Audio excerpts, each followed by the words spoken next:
Ito yung mga lettuce na reject pero tingin ko pwede pa namang hugasan at pwede pang kainin. Tapon na to? Tapon na. Tapon na.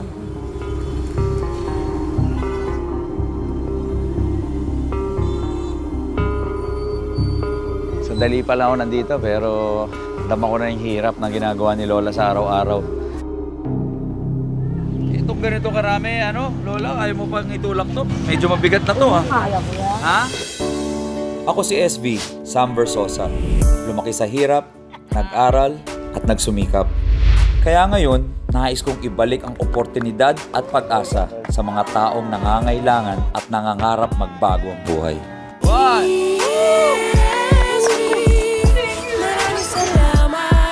Pilihan nyo yung mga size nyo. Bibigay pa kami sa'yo na. Ako si SV, Sam Versosa.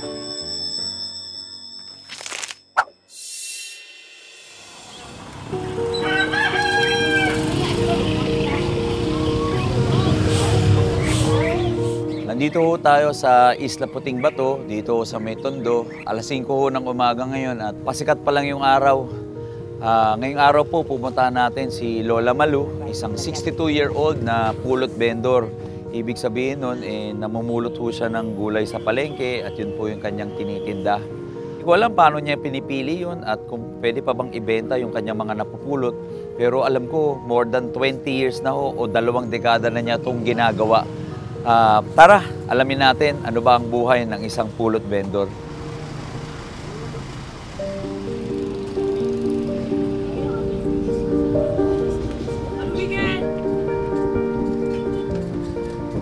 Ay, Lola Malu. Kamusta po kayo? Ako po si SB, Sam Versosa. Kamusta po? Mukhang nag-aalmusal na kayo, ha? Anong inaalmusal mo, Lola? Ito, kape. Kape. Saan ba kayo nakatira na? Dito po. Tara. Ito ba yung bahay ninyo, La? O doon pa sa looban? Ito lang po. Tara. Lang. Siya si Lola Malu Poblete, isang pulot vendor ng gulay sa Divisoria.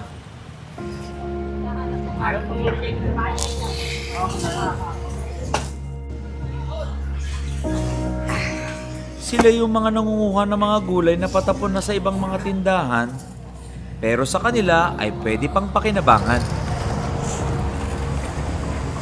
Kain na. Tutumpo ko pa yung ko.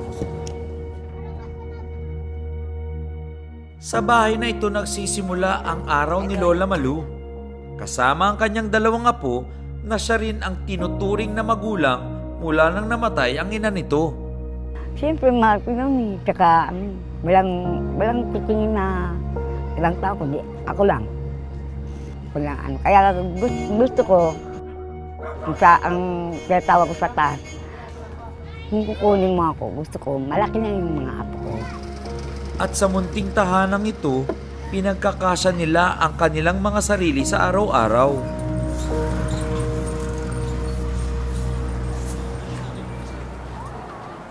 Dagat na po. Dagat na? Dati bahay-bahay So, namin. ito yung kwarto nyo, yung bahay. Opo, doon na lang kami. Ibig sabihin, yung maliit na spasyong yun ho yung tinutulugan ninyo. Kami maglola. Tapos ito na yung parang likuran ng bahay ninyo. Oo, likuran. Ang dati nilang maliit na tahanan, nilamon ng alon noong Oktubre nung nakaraang taon, kasama ang kanilang mga ilang naipong kagamitan. Lumubog. Lahat ng gamit na naipundar ko kahit paano, nawala. Masakit. Kasi nagastusan ko rin ang bahay man. Nagastusan din namin. Kahit paano, kahit ganyan ang hanap buhay namin. Kahit paano, nakaipon ako ng mga kardero, kalan, wala. Hindi ko na nakita ang pinaghirapan ko. Ito mismo, ito lang yung bahay na, kumbaga, spasyo nga ang tawag ko rito na nirerentahan nyo to, Lola? Opo. Magkano renta nyo rito? 1,000 lang po. 1,000 isang buwan. So itong spasyo na to, parang tulugan lang to. Tulugan lang po. Sa maliit na kwartong ito sila nagsisiksikan kapag natutulog. Gamit ang maituturing nilang kayamanan ngayon na bentilador. Ang 1,000 renta sa kwartong ito, hinuhulog-hulugan ni Lola Malu sa tuwing magandang benta ng mga gulay. Meron silang maliliit na parang cubicle na dito na nakalagay yung mga gamit nila. Nasaan yung mga apo nyo ngayon? Andun po sa labas yung sila po. Tara, pasok nga kayo. Anong pangalan mo? Ha? Jeremy. Ay, anong grade mo na? Denver. Grade 1. Si Miguel? Denver. Kinder. Kinder po. Pag pupunta ka ng Divisoria yung mga apo mo naiiwan? Hindi po. O sumasama? Sumasama. Sumasama ka sa Divisoria. Tapos pauwiin ko rito para makapasok. So lumaki ko pala sa Divisoria. Jeremy, ano pangarap mo paglaki mo? Ha? Maging pulis.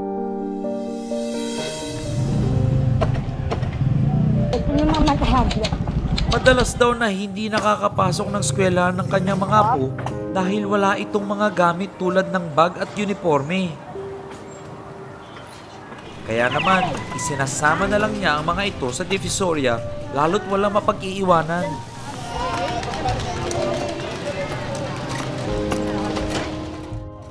Kahit nga may naramdaman ako, bumabangon ako. Iniisip ko kasi yung dalawang apo ko magugutom. Kasi bilib din po ako sa kanya dahil nakakaya niya kasi inspirasyon daw niya po yung mga apo niya eh. Tumalakas daw siya sa mga apo niya.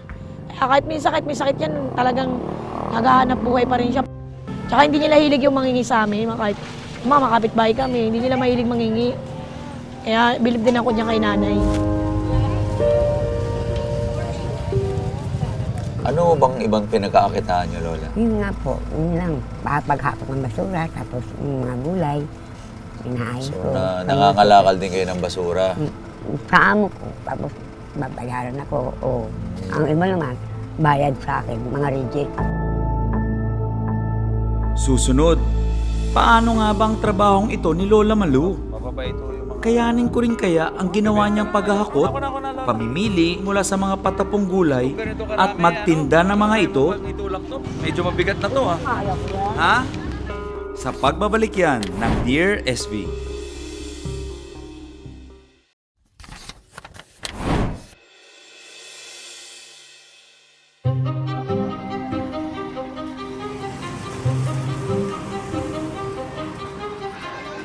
Senior citizen na si Lola Malu. Kung tutuusin, dapat ay parelax-relax na lang at nagpapahinga sa bahay. Pero hindi pa raw niya pwedeng gawin ito dahil may mga apo pa rin siya na sa kanya umaasa. Ilan taon mo nang ginagawa yung pagbebenta mo sa Divisoria? Mga 1996. 1996. Sakay ng kuliglig, nagbabayad si Lola Malu ng 20 pesos para marating ang Divisoria.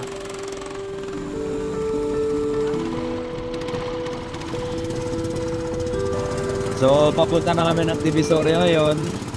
Tuwing alas 6 ng umaga, nagsisimula ang araw ni Lola Malu sa kahabaang ito ng Santo Cristo.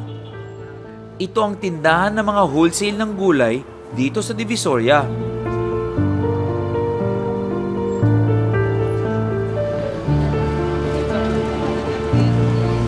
Doon tayo pupunta sa mga pwesto, mag-aako tayo ng basura at doon na rin tayo makakuha ng mga gulay na pwedeng ipaninda ni Lola Malu. So ito, Nay, ito yung basura. Apa. So mga gulay rin yan. Pwede pang ibenta yan. Titingnan ko po. At titignan natin. So hindi lahat na nakukuha namin ng mga gulay, hindi Meron? ibig sabihin pwedeng ibenta. Salamat. Wow. So, Nay, nagbibigay rin sila. Binigyan pa siya ng pera. Bayan. So, ito yung ilan sa pinagkakakitaan pala ni Nanay. Ayun. Ayun, meron pa. At ako na. Oo, anak ko na. Kilalang kilala si Lola Malu sa lugar na ito. Ang ibang mga tendera ay tinatawag pa siya at inihahanda ang mga ipapatapong gulay kay Lola.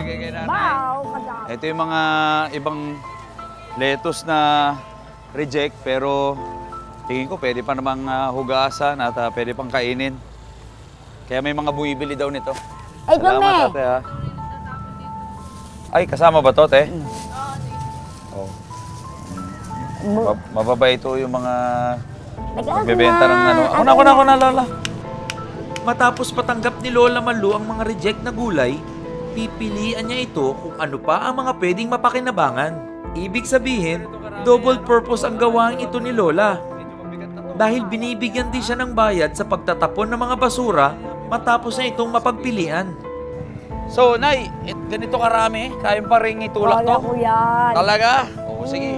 Medyo mabigat na siya pero... Kaya, Tara. magaan yan. Bes, meron tayo! Meron? Wala, ah? Punong-puno. Okay, Ganyan. tignan nyo ha, kung Kulang gaano pa nga karami po na yan yung eh. Kulang pa nga yan eh. karito ni Lola. Halo pala to. Tama. Bukod sa nakakuha siya ng mga gulay na pwede pang pakinabangan, siya rin ang taga-tapon ng mga basura nila rito. Kung ako ang tatanungin, hindi biro itong ginagawa ni Lola Malu. Mabigat ang kariton para sa maliit at payat niyang katawan. Kaya naman talagang kahanga-hanga ang lakas niya sa kabila ng kanyang edad. Saan tayo, Ila? Ayun. Ayun yung truck. O, tara, tara, tara. Gusto lang. Paano yan? Hindi ko rin ma-imagine paano kung maulan at may bagyo, maputik at madulas ang daan. Pero para kay Lola Malu, hindi ito hadlang para sa kanyang paghahanap buhay. Lola, parang ang bigat nun ah. Paano pag ganyan? Paano mo nabubuhat yan? Ikot ako. Iniikot mo doon. Ngayon, pag ano, Kasi ang bigat eh. Kanina. oo, kasi nga hindi. Oh, dahan-dahan. Baka mahulog ha. Dahan-dahan, dahan-dahan. Hawakan mo, Lola. Oy! Okay, ito.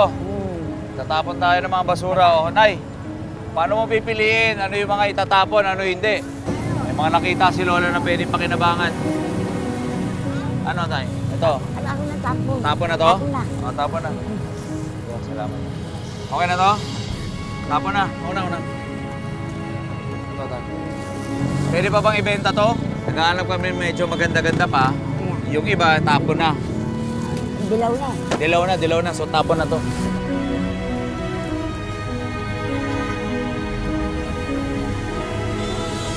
Ano, Nay? Wala. Okay na. Balik na tayo ulit balik doon. na. O, sige. Ako na bahala rin. Hanggat hindi pa naiikutan ni Lola Malu ang kanyang mga suki, hindi pa siya pwedeng tumigil. Kaya naman minsan nakakailang balik daw siya sa kahabaang ito ng Santo Cristo. Japanese cucumber. Medyo fresh na fresh pa tong pipinong to. So hindi naman pala pinupulot lang ni Lola yung mga binebenta niya. So nililinis ni Lola lahat dito. Oh. Kanina, kalat-kalat dito ngayon. Oh. Palinis na ng palinis. 62 years old na Lola. Kumakayod, nagbabanat ng buto. Ayan, oh, para makakuha ng mga paninda at mamaya, siya mismo magbebenta pa niyan. So hindi pa tapos yung gagawin natin. Sandali pa lang ako nandito pero dama ko na yung hirap na ginagawa ni Lola sa araw-araw.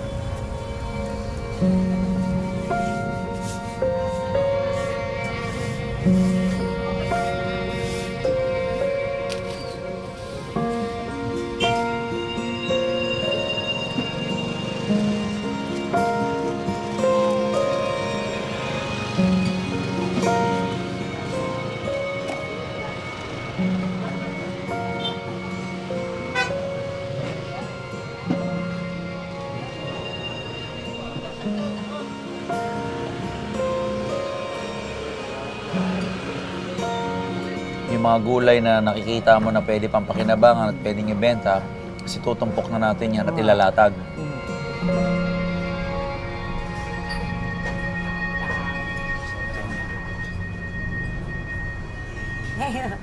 O, sige. Mabaho, maputik at masikip. Para sa kanya, walang mahirap na gawain at lahat kayang suungin para sa kanyang mga anak at apo. Itong kariton niya, dito natin lalagay yung mga mapapakinabangang gulay na ibebenta natin. Ito yung mga cucumber tsaka mga broccoli, mapapakinabangan pa natin. Nay, pag ganito, mas mura, siyempre.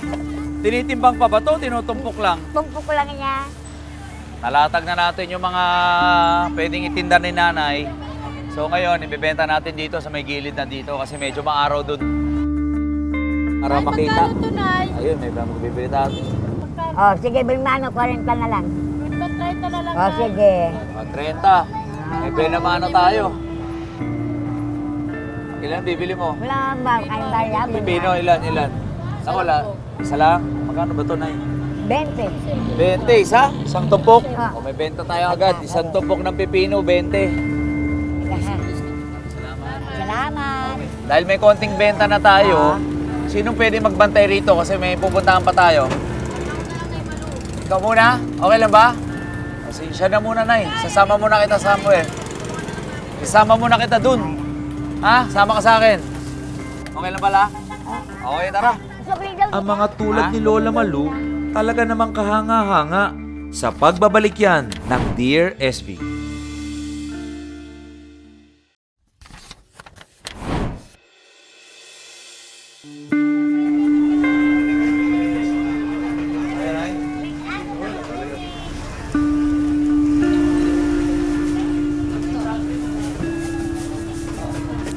Para kay Lola Malu, kalabaw lang daw ang tumatanda. Pero kung tutuusin sa kanyang edad, dapat ay hindi na siya nagtatrabaho ng ganito kabigat. Pero paano nga naman makakatigil kung may mga umaasa pa sa kanya? Sobrang hanga ako kasi naranasan ko yung ginagawa mo araw-araw at talagang pati ako nahirapan. Pinawisan ako at talagang nainitan at grabe yung ginagawa mo, mas napagod pa ako.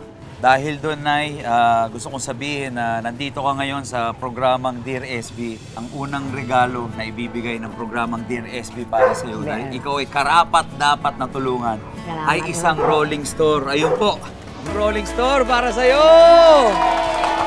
Salamat po. Itong rolling store na to magagamit mo pang negosyo, Nay. May mga Salamat. kasama ng mga bagong gulay na pwede mong maibenta. Salamat.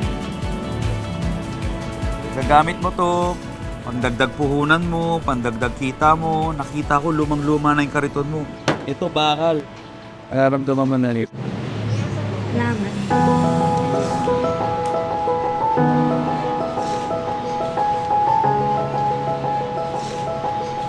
Tingnan mo, tulak mo, Nay. Tingnan mo, maganda ang andar nito. Ano? Mas madali, Madali. Hindi na tayo magsasapi ng karton dun sa may kalye. Dito mo na ipapatong mismo yung mga paninda mo at iikot-ikot ka na kung saan mo gustong dalhin to. Masaya po. Masaya-masaka. Pero hindi pa dyan nagtatapos ang mga regalo ko para sa iyo. Meron pa akong regalo, mga groceries para sa buong pamilya. Ito pa. Ilabas na yung mga groceries para sa pamilya ni Lola Malu! Salamat. Ang dami! Okay, sa dyan. Paano magala yan? Ha? Sobrang dami nito, Nay. Ito, bigay ng programang Dear SB para sa iyo at sa pamilya mo, para pagsaluhan ninyo. Nararamdaman mo, Nay? Masaya po. Kiniyak, Nay. Masaya lang po ako dahil nga akong napili ng Dear SB. At nakita ko rin yung pagmamahal mo sa mga apo mo. Sabi mo sa akin na kaya mo ginagawa yung ginagawa mo araw-araw para sa mga apo mo, lumaki sila at makapag-aral sila at kahit papano maitaguyod mo sila. Kaya may konting regalo rin ako para sa mga apo mo na si Jeremy at si Miguel. Ilabas na yung mga bagong uniform at mga school supplies para sa mga apo. Hindi ako balikan. Eto, napakadami na mga schools. Para makabalik na sa kinder si Miguel, may mga laruan pa tayo, school supplies, mga bagong uniform para sa kanila, Nay. Ha? O yan, para sa mga apo mo. Mahal na mahal mo sila. Sabi ko nga, deserving ka ng lahat ng to. Sana mapalago mo yung negosyo mo. Opo. At mapasaya natin yung mga apo mo. At syempre, magkaroon kayo ng konting ginhawa sa buhay, Nay. Huwag ka na umiyak, Nay. Sabi ko nga Masaya lang po ako. masaya ka ba, Nay? Masaya lang si Nanay. Masaya ka, Nay? Ngayon ka lang ba nakatanggap ng ganito ka? Opo. Laki hila po talaga sa Divisoria. Minsan pag nagkahuyan, pagmumulog ako doon. Pero tiniis ko yung para sa mga po. Kahit anong pagod po kanina, natanggal lahat. Ako'y napasaya mo dahil napasaya kita. At sabi ko nga, Sobrang deserving ka sa lahat ng itong binigay ng programang Dear SB para sa'yo. So, ang problema na lang natin ngayon, paano pagkakasyahin to doon sa tinitirhan mo? Yung problema natin na yan, susolusyonan natin. Tara! Dahil pinoproblema mo kung saan mo ilalagay yung mga niregalo ng Dear SB para sa'yo, ako na rin nag-isip ng solusyon para doon. Tara, sumama ka sa akin.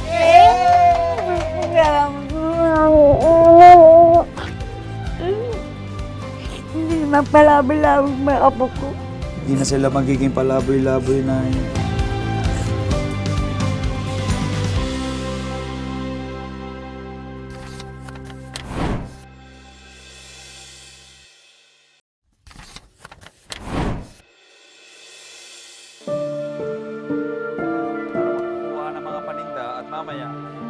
Ang mga tulad ni Lola Malu, hindi nakakapanghinayang tulungan. Dahil sa kabila ng kanyang edad at katayuan sa buhay, mas pinili niyang magsumikap kaysa maghingi.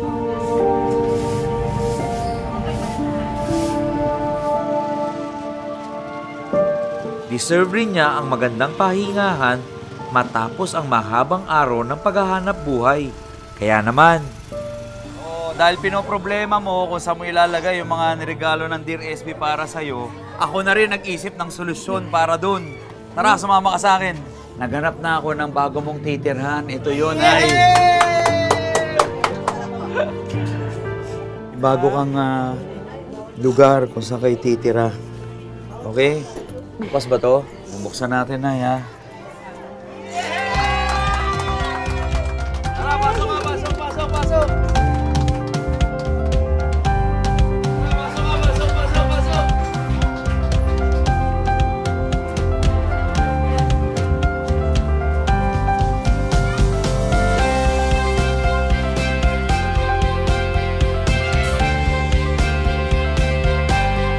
Nay, ito yung nakita kong solusyon dahil pinoproblema mo kanina kasi hindi mo alam saan mo ilalagay yung mga regalo ko. Dito mo ilalagay regalo mo at meron pa mga kasangkapan sa bahay at mga gamit sa bahay.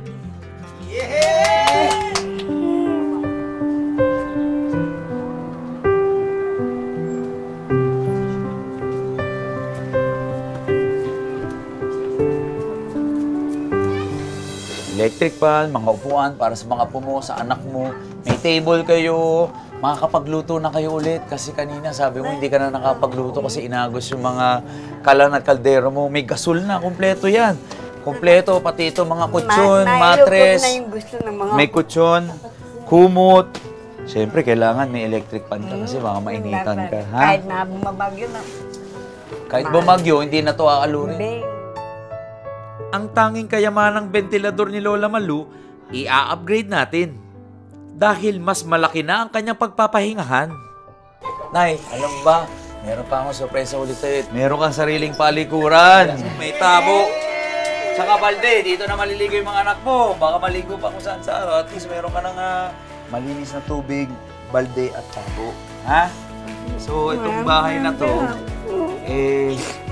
dito mo ilalagay lahat ng mga paninda mo, lahat ng binigay ko. Ito, may upuan pa rito. Siyempre, para hindi na rin problemahin ni Lola Malu ang renta dito sa bahay. Oh, Nay, baka iniisip mo kung ano, ito ho, sagot ko na ang upa ng 1 taon mo rito.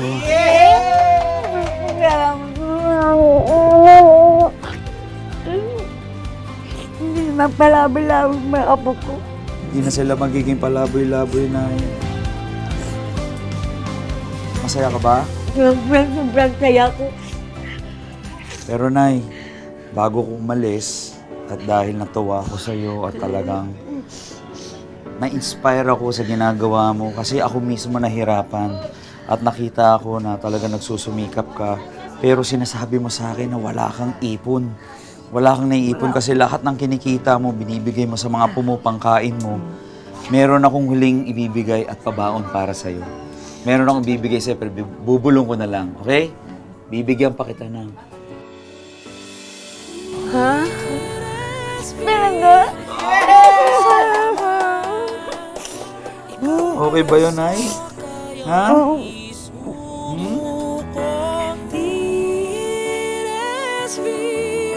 Maraming salamat. Sana marami pa ikaw, marami pa matulungan na katulad ko. Buka ang puso mo, tumulong kayo lahat sa mga naghihirap ng mga matatanda. Lahat mo pag-iingatan. Pag-iingatan mo para sa iyo at sa pamilya mo. Masaya ako para sa iyo, Lola. Maraming salamat. Sadyang mahirap maging mahirap. Paano pa kapag ikaw ay umeedad na at wala ring ibang maaasahan kundi yung sarili mo, lalo pa at may mga umaasa pa sa'yo. Siyempre, mahal ko yun. Tsaka, walang titingin na ibang tao, kundi ako lang. Kaya gusto ko, ang tinatawag ko sa taas, kung kukunin mo ako, gusto ko, malaki na yung mga apo ko. Hindi iba ang kwento ni Lola Malu sa karamihan sa ating mga kababayan. Pero ang talaga namang nakakahanga sa kabila ng kanyang edad, hindi pa rin siya tumitigil sa pagtupad ng kanyang mga pangarap, lalo na sa kanyang mga apo. Hindi naging hadlang ang kahit anuman at mas piniling magbanat ng buto kaysa mamalimos.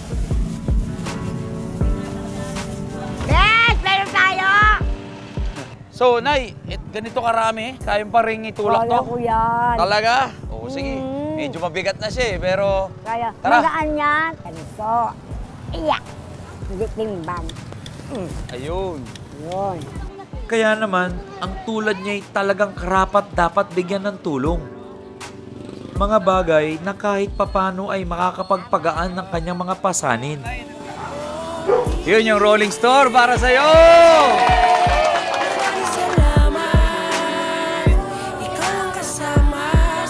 Meron pa akong regalo, mga groceries para sa buong pamilya. Ito pa. Ang dami! Mga bagay na kahit papano ay makakapagbigay ng ginawa matapos ang buong araw na pagbabanat ng buto. Nay, ito yung nakita kong solusyon kasi pinoproblema mo kanina kasi hindi mo alam saan mo ilalagay yung mga regalo ko. Dito mo ilalagay regalo mo at meron pa mga kasangkapan sa bahay at mga gamit sa bahay. Talaga namang kahanga-hanga ka, Lola Malu. Mabuhay ka. Hindi naman palabi-labig mga apo ko. Masaya ka ba? Sobrang saya ko. Bebenta ng ano. Ako na, Lola. Ito ni Lola, kakaiba to, ha. Eh, hindi ito basta tinutulak kasi kailangan bit-bitin mo tong nasa likod.